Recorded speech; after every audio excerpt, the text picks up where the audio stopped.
I stood in the center of my dream and felt something in my chest collapse. The golden lights glowed softly across the room. The rosemary bread in the oven filled the air with the exact smell that used to mean comfort in my childhood. And the tables looked beautiful. Cloths ironed flat, candles lit, silverware placed perfectly. Everything was perfect, except for one thing. The table I'd reserved for my family, 15 seats, sat completely empty. No jackets draped over chairs, no familiar voices, no laughter. Just an untouched table in the middle of a restaurant full of strangers excited for opening night. My name is Maya. I'm 28 years old, and 3 years ago, I was just another corporate accountant, drowning in quarterly reports, endless meetings, and the slow suffocation of a job that looked successful from the outside but drained every piece of color from my life. I wasn't unhappy, exactly. I was just invisible, practical, predictable, reliable Maya, the one who handled everyone's taxes, did favors for the whole family, fixed problems no one else wanted to deal with. I wasn't the star in the family. That was my sister, the Instagram model who could make eating a cookie look glamorous. I was simply the responsible one, the background character. But one night, after another exhausting day at the office, I found myself cooking my grandmother's old recipes to unwind. Her kitchen had always been the heart of the family, warm, loud, full of love. When she passed, something in the family shifted. We drifted, each going in a different direction, but her recipes, they felt like a bridge back to something real, something soft and safe. That night, while stirring her rosemary soup, an idea sparked in me so strongly it almost scared me. What if I made a place that felt like her kitchen? A farm-to-table restaurant, warm, honest, home-like, filled with the flavors she left behind. That thought wouldn't leave me alone.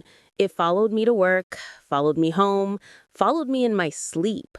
And one day, I realized spreadsheets and financial statements could never compare to the feeling of kneading dough or chopping herbs. So I did the thing no one expected practical Maya to do. I quit. My whole family thought I'd lost my mind. My mother nearly dropped the phone when I told her. My father said he hoped this phase wouldn't last more than a year.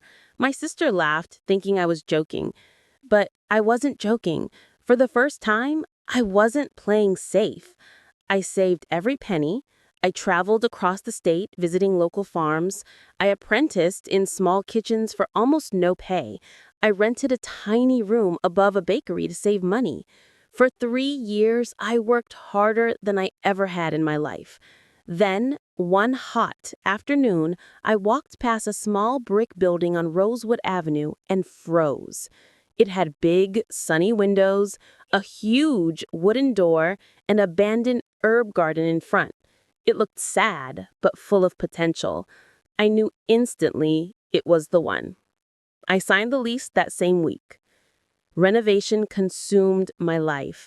I painted walls by hand, rebuilt shelves, learned how to fix sinks, experimented with recipes for months until I could make my grandmother's dishes without even tasting them. When the restaurant was finally ready, candles bought, menus printed, sign installed, I cried. Real tears. Because it wasn't just a restaurant. It was everything I'd been working toward, everything I'd sacrificed for. And I wanted my family to be proud of me. That's why I invited them all personally. No group text, no casual message. I designed elegant cream-colored invitations with gold lettering and mailed them. I called each family member individually. I reminded them. I followed up. They all promised they'd be there. "We wouldn't miss it," my mom said warmly. "Of course, kiddo," Uncle Jim said. "Can't wait to see what you've built," Aunt Carol added. I believed them. Opening night arrived. I wore my grandmother's pearl earrings for luck. The restaurant filled quickly. Food bloggers, local business owners, couples excited to try something new. The atmosphere buzzed with energy, but every time the door opened, my heart jumped, expecting to see my family walk in. They didn't.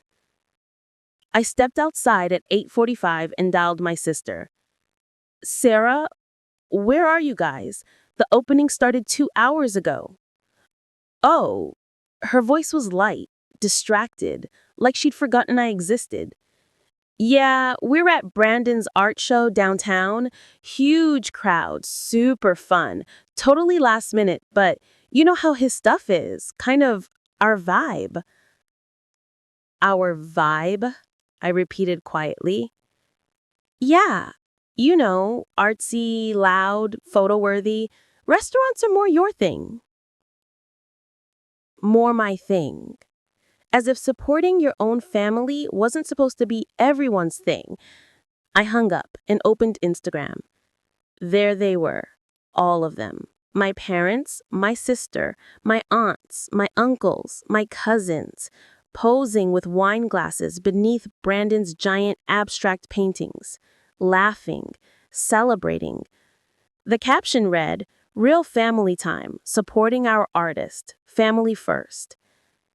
Family first. Except, apparently, when it came to me. I screenshotted it. I don't even know why. Maybe to remind myself later that I hadn't imagined it. That night, when the last customer left, I finally allowed myself to cry in the walk-in fridge because I didn't want my staff to see me.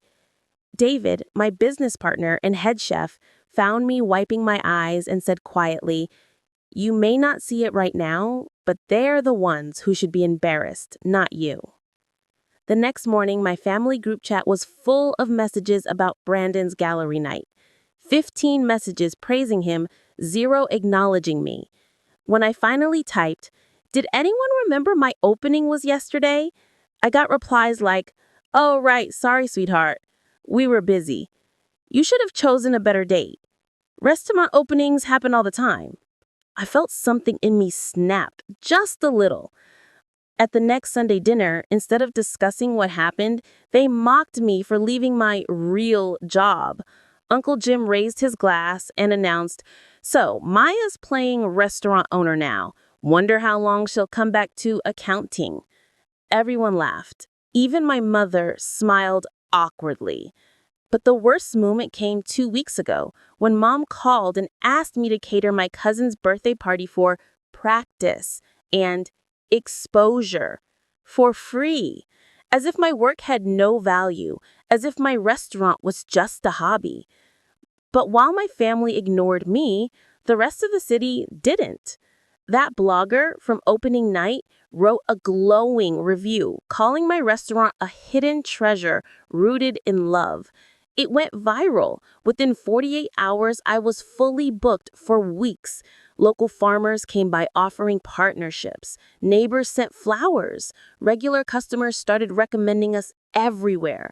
A food critic from the city newspaper who had quietly attended my opening released a stunning article praising not just the food, but the warmth and heart of the space. And then everything changed. A national food magazine featured my signature dish. My restaurant made their top 10 rising stars list. I got calls from TV stations. People were traveling from nearby cities to eat here. And suddenly, predictably, my sister called again. "Maya, we've been talking and we think it's time for a family reconciliation dinner at your restaurant this weekend." I almost laughed. "Sure," I said calmly. "I'll need a credit card to hold the reservation. Normal prices apply." She gasped. "What?" "But we're family." "Exactly. And that means respecting my work, like everyone else." In the kitchen, David asked me, "How do you feel?"